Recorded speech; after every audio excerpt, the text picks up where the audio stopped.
di ba? Hindi naman kita masinyasan kasi nasa harap ka. So, you mean, nag-change lang yung decision mo nandun na? Oo, yung, alam mo nung after na... Nainis lang talaga ako, definitely. Like, especially kay, you know, sa mga nangyayari.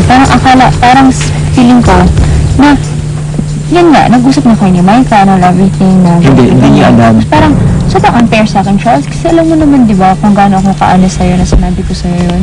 Ang feeling ko dapat, sinabi mo sa akin, kasi ikaw yung pinoprotektahan ko dapat Yeah. Pinotektahan kita. Pero ang nangyari, parang feeling ko, nag-usap kayo ni Micah, tapos hindi mo naman ako sinabihan. Parang Hindi, kagabi nagulat rin ako na hindi nagtayo yung boto sa akin kay Tatay Chris. Nagulat rin ako, tumingin din ako kay Micah. Ay, kay Micah.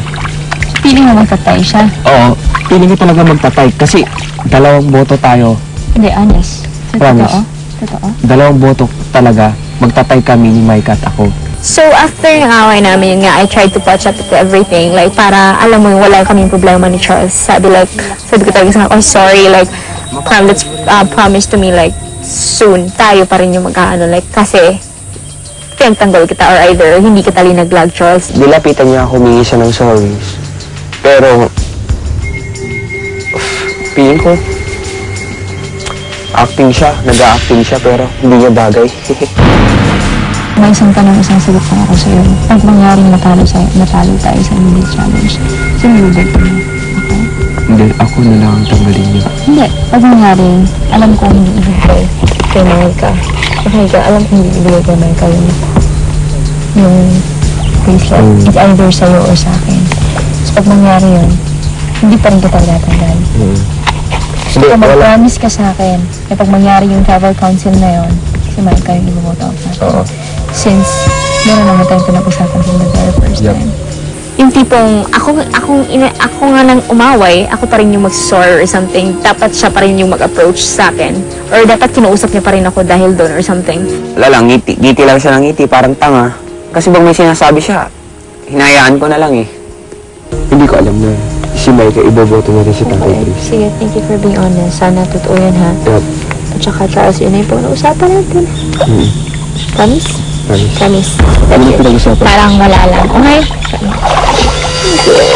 Yun. Okay, I promise. Let's promise it.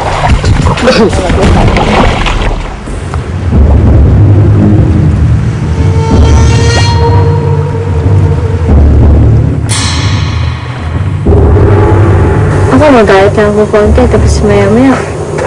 Sige na, okay na. Kalimutan na natin. Medyo nag-sorry din siya sa akin na parang like, I hope we can forget about this, ganun-ganun. Pero parang naman siyang tanga na parang, hello, after all of that, like, you think na makakalimutan lang namin na ganun, parang wala lang na hindi mo kami sinigawan or hindi naging ganun yung ugali mo.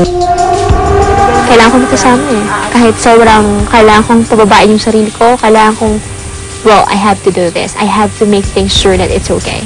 Ako yung tipong tao talaga, hindi talaga emotional, like, especially when you're outside, di ba? Parang marami ka kasi magagawa, di ba? Pero like dito, like, oh my God, kailang kasama ko and all everything, like, maapektuhan ka talaga.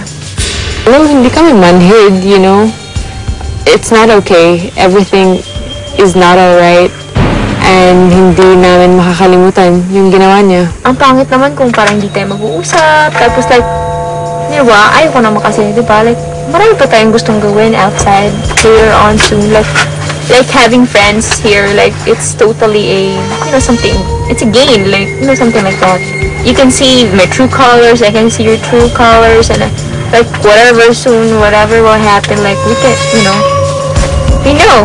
Wala akong pinaydo lahat ng decision ko, sinabi ko, honestly. Like, every decision that I made, I'm being honest. Like, wala akong inagrabyado sa kanila. Or like, I've been honest even to Chris and all to everyone. And lahat ng sinabi ko sa like, all good things. So yun, ako pa nga in-impose nilang weakness or something. Sila pa nga yung maraming sinasabi tungkol sa akin. So, well, not my loss. I think it's not my loss. Which is like, normal, di ba ganun yung talaga? Being stuck on an island with someone you don't really like, sucks. You know, parang sobrang yung feeling na basta no words to explain. bukas sa Survivor Philippines Palau. Sino kaya kina Chris at Justin ang susunod na mapapatalsik sa isla?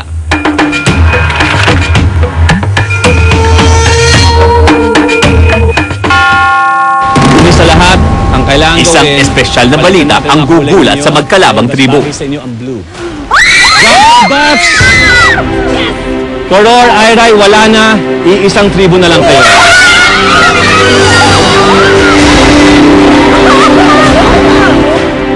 Wala nang Koror, wala nang Iray. Ang bago niyong pangalan ay Sonsorol.